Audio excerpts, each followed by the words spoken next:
はい、ドスンとハズブロマーベルレジェンドストロングガイとウルフスベーンの2体の紹介。こっちのストロングガイは海外で注文していたので届くのがちょっと遅かった。そんなストロングガイと X ファクターという同じチームのウルフスベーンもね、同時開封していこう。ではまずウルフスベーンからいこうか。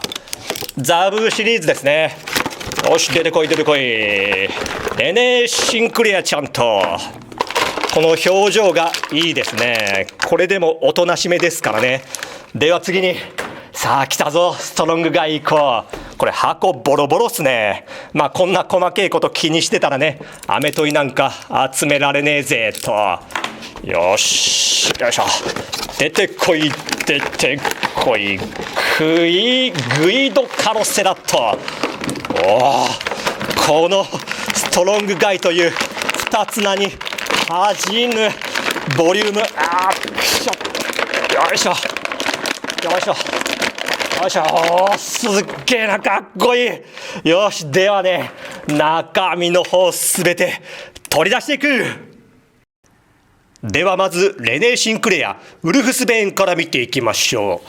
先天的に狼に変身できる能力を持つミュータント、プロフェッサー X が新たに組織したチーム、ニューミュータンツの一員、後政府公認のミュータントチーム、X ファクターに所属した、その時のコスチュームですね。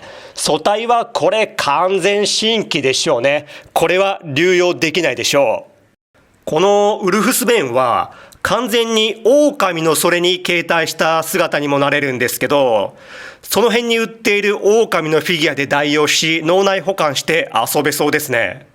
頭部を見てみましょう。この表情がいいですね。目線がちょっとずれているような感じもしますけども、まあまあ。そしてね、この特徴的な髪の毛、なんかね、フィギュアは被り物にも見えてそれはそれで可愛い。いや、かっこいいですよ。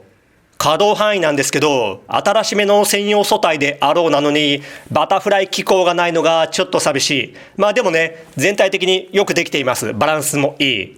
でね、これ女性素体全般に言えることなんですけど、胴の可動が狭い。これはね、遊んでいて辛い。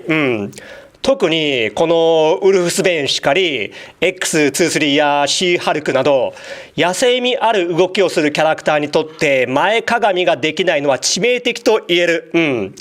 ここマジでそろそろ更新してほしい。付属品なんですけども、握り手のハンドパーツが左右分とザブーの胴体のビルドパーツですね。ザブーね、欲しいんですけど単体で発売してくれないかな。ちょっと気が早いか。はい、お待たせ。では次にグイド・カルセロストロングガイを見てみよう。いや、めっちゃいい。これめっちゃいい。かっこいいぜ。素体的には以前ストロングガイシリーズのビルドパーツとして発売されたものの流用で、それに一部塗装が追加されたもの。自分それ持っていないんで新鮮ですね。いやさ、こんなにかっこよかったんですね、ストロングガイ。ここ最近ビルドフィギュアそのものをアップデートして発売するパターンが増えていますね。ビルド完成品入手困難なの多いので、個人的にはこれ嬉しいですよ。幼少期バスにはねられて能力が開花。その能力は物理エネルギーを吸収し、それを体内に導き、肉体、とりわけ腕部に巡らし膨張せしめ、筋力、持久力、耐久力を一時的に超絶高める。エネルギーの蓄積量により威力は変化し、放出量次第ではハルクを吹き飛ばしたりする。しかし、蓄積したエネルギーは数十秒以内に発散させないと、肉体機能、主に心臓に悪影響を及ぼしてしまう。強力すぎる上、諸刃の剣の能力。世界的有名歌手、ライラ・チェニーのボディーガードを務め、後、ウルフスベーンの時に前述した政府公認のチーム X ファクターの一員となる。コスチュームを見るとウルフスベーンと統一性があるのがわかりますね。マッシブすぎる上半身と対照的に細身の下半身でかなりインパクトあるフォルム。見た目通り戦闘スタイルは近距離パワー型だが、決して脳筋ではなく頭脳明晰で博識。頭部を見てみましょう。こちらは通常顔。これはデジタルプリント使われているでしょうね。少し残った前髪とゴーグルが特徴的。めちゃくちゃかっこいいデザインですよね、これ。寡黙で多くは語らない渋いやつ。いや、本当にかっこいいな、ストロングガイ。そしてこちらは叫び顔の頭部。すいませんね。何回言うんだって感じなんですけど、もう一回言わせて、お願い。めちゃめちゃかっこいい。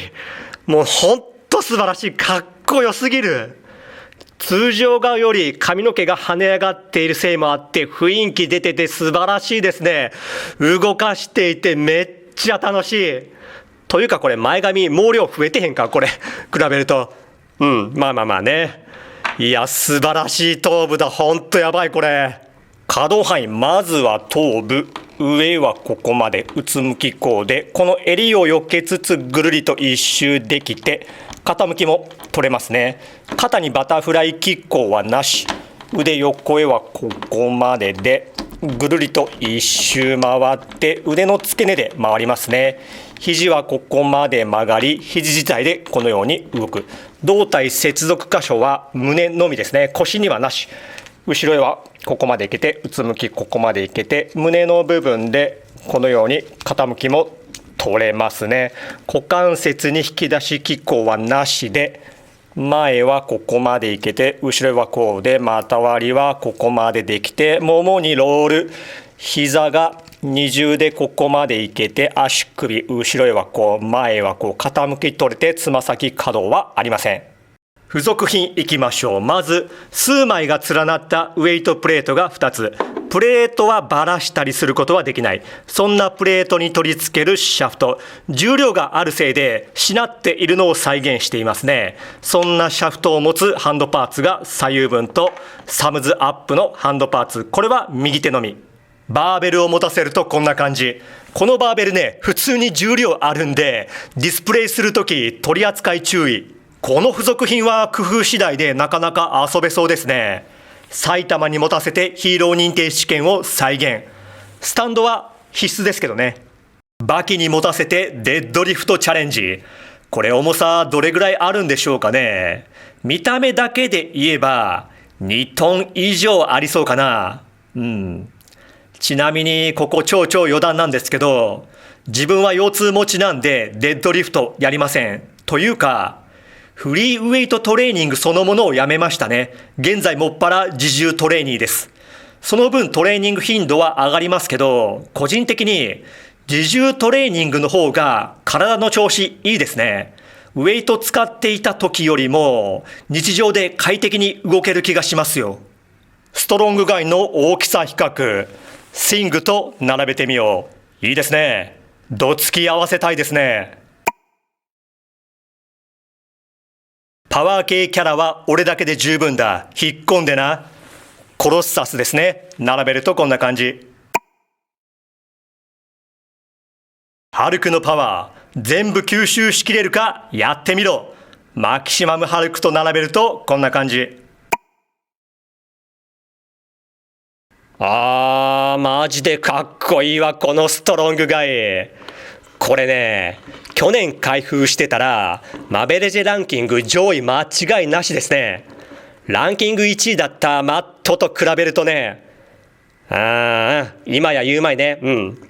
で、気は早いですけど、今年2026のランキングのランカー資格の条件ね、今年発売ではなく今年開封したものだとするなら、このストロングガイ暫定1位です。間違いない。さあ、この子を脅かすマーベルレジェンド、今後出てくるんでしょうかね。今年も楽しみで仕方ないですよ。マーベルレジェンドは実写版もコミック版もバランスよく発売してくれるのでありがたいですね。自分は実写版全く興味ないんですけど、かっこいいの多いですからね、実写版も。